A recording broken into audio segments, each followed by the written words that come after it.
Kreativitas sangat diperlukan oleh peserta didik sehingga merupakan kebutuhan yang mendesak agar dikembangkan dalam pembelajaran. Sistem pendidikan harus mengembangkan kompetensi abad ke-21. Salah satunya adalah berpikir kreatif. Saat ini perubahan teknologi, ekonomi, sosial, dan global terjadi sangat cepat di dunia. Pemikiran kreatif ini sangat dibutuhkan untuk menghadapi perubahan tersebut. Tuntutan kurikulum 2013 yang digunakan di sekolah dasar saat ini adalah peserta didik harus mempunyai kompetensi, sikap, pengetahuan, dan keterampilan yang selanjutnya dituangkan dalam standar kompetensi lulusan setiap jenjang. Standar kompetensi lulusan sekolah dasar menuntut siswa agar memiliki keterampilan berpikir dan bertindak kreatif, produktif, kritis, mandiri, kolaboratif, dan komunikatif, serta memahami pengetahuan faktual, konseptual, prosedural, dan metakognitif. Berdasarkan tuntunan kurikulum tersebut, pada muatan pelajaran IPA, peserta didik sekolah dasar harus memahami konsep IPA dan mampu berpikir kreatif. Pendekatan pembelajaran STM memiliki kemampuan untuk meningkatkan keterampilan berpikir kreatif siswa. Siswa harus termotivasi untuk menciptakan, menemukan, mengeksplorasi, membayangkan, dan memprediksi dalam rangka mengembangkan sikap kreatif terhadap kehidupan. Jadi, model pembelajaran berbasis desain yang diterangkan Boscott, Altan, dan Tan 2020 kurang sesuai dengan siswa sekolah dasar. Siswa membuat desain sesuatu untuk membangun pemahaman sehingga hasil akhirnya berupa rancangan atau desain yang kurang konkret bagi siswa sekolah dasar. Dengan demikian, masih perlu dikaji penerapan pembelajaran STEM, yaitu Sains, Teknologi, Engineering, dan Matematika, dengan model yang relevan dengan materi IPA dan karakteristik siswa sekolah dasar. Pembelajaran Sains, Teknologi, Engineering, and Mathematics dengan model PJBL atau Project Based Learning merupakan pembelajaran dengan mengintegrasikan sains, teknologi, perancangan atau engineering, dan matematika dengan langkah-langkah kegiatan pembelajaran berbasis proyek. Pelajaran IPA sekolah dasar sangat memungkinkan untuk dilakukan menggunakan pembelajaran sains, teknologi, engineering, dan matematik dengan model project based learning karena memiliki aplikasi yang cukup banyak dalam kehidupan sehari-hari. Assalamualaikum warahmatullahi wabarakatuh. Saya akan menjelaskan tentang literatur dari kelompok 3.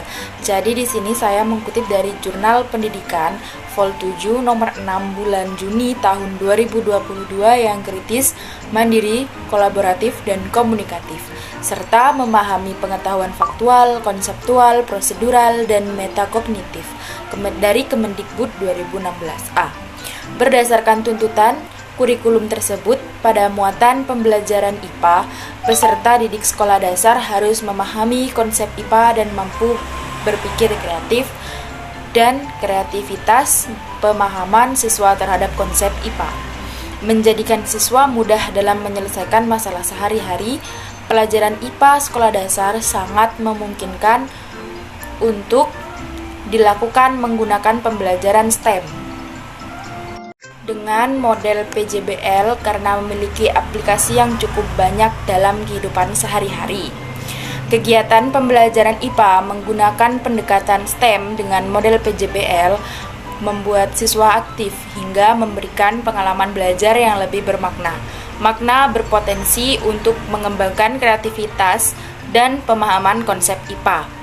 Oleh karena itu, penelitian ini akan diuji efektivitas pembelajaran STEM dengan model PJBL dibandingkan model konvensional yang sering diterapkan di sekolah terhadap kreativitas dan pemahaman konsep IPA di sekolah dasar.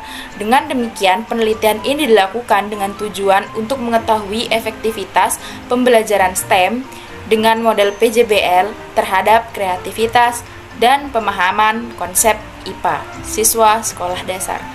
Metode penelitian ini menggunakan rancangan penelitian semu quasi eksperimental design dengan model pretest dan posttest control group design. Penelitian ini menggunakan subjek dua kelas, yaitu kelas eksperimen yang mendapatkan perlakuan pembelajaran STEM dengan model PJLB, dan kelas kontrol mendapatkan perlakuan pembelajaran konvensional. Instrumen pengukuran menggunakan soal tes, kreativitas dan tes pemahaman konsep IPA yang tervalidasi dan reliable. Analisis pada penelitian ini menggunakan ANCOVA. Dilanjutkan perhitungan efek ZIS untuk menentukan besar efek pembelajaran STEM dengan model PJLB terhadap kreativitas dan pemahaman konsep IPA. Rumus efek ZIS yang digunakan dengan menggunakan rumus sebagai berikut. ES sama dengan M1 dikurangi M2 dibagi dengan SD weighted. M1 adalah nilai rata-rata post-test kelas eksperimen. M2 adalah nilai rata-rata post-test kelas kontrol. SD weighted rata-rata standar deviasi kelas eksperimen dan kelas kontrol. Yang saya dapat ada dua, yaitu yang pertama, data kreativitas siswa diperoleh dari hasil pretest dan post-test kreativitas dengan 11 butir pertanyaan pada soal tes uraian. Rata-rata skor kreativitas siswa pada kelas eksperimen 64,53, lebih tinggi dibandingkan dengan kelas kontrol atau kelas konvensional, yaitu 23,60. Hal ini bermakna bahwa metode pembelajaran yaitu pembelajaran konvensional. Hasil penemuan kedua adalah data pemahaman konsep IPA diperoleh dari pretest dan post-test pemahaman IPA materi rangkaian listrik yang berjumlah 15 soal pilihan ganda. Rata-rata nilai pemahaman konsep IPA post-test kelas eksperimen yaitu 90,00, lebih tinggi dibanding dengan kelas kontrol atau kelas konvensional, yaitu 81,57. Hal ini bermakna bahwa pembelajaran STEM dengan model PJBL lebih efektif meningkatkan pemahaman konsep IPA siswa daripada pembelajaran konvensional. Sekian, terima kasih. ANCOVA terhadap hasil tes kreativitasan siswa menunjukkan bahwa ada perbedaan yang signifikan. Kreativitas siswa yang diajarkan melalui pembelajaran STEM dengan model PJBI dan konvensional. Adanya efektivitasan terhadap kreativitas siswa pada kelas yang dibelajarkan pembelajaran STEM dengan model PJBL dengan konvensional disebabkan pembelajaran STEM dengan model PJBL dirancang mengasah ide-ide kreatif siswa dalam setiap langkah-langkah pembelajaran. Teknik untuk merangsang kreativitas siswa, guru harus secara sengaja melakukan pembelajaran dengan memberikan tugas-tugas yang tidak hanya memiliki satu jawaban tertentu, menekankan pada proses bukan hanya hasil, memberikan peserta didik untuk mencoba, untuk menentukan sendiri yang kurang jelas informasinya, untuk memiliki intervensi sendiri terkait dengan pengetahuan atau kejadian yang diamatinya. Pembelajaran dengan situasi demikian menerapkan teori belajar konstruktivisme yang mempromosikan perolehan pengetahuan melalui proses konstruktif sehingga lebih bermakna. Pembelajaran STEM memungkinkan pembelajaran berbasis inquiry yang menawarkan perolehan pengetahuan melalui keterampilan penyelidikan yang diketahuinya.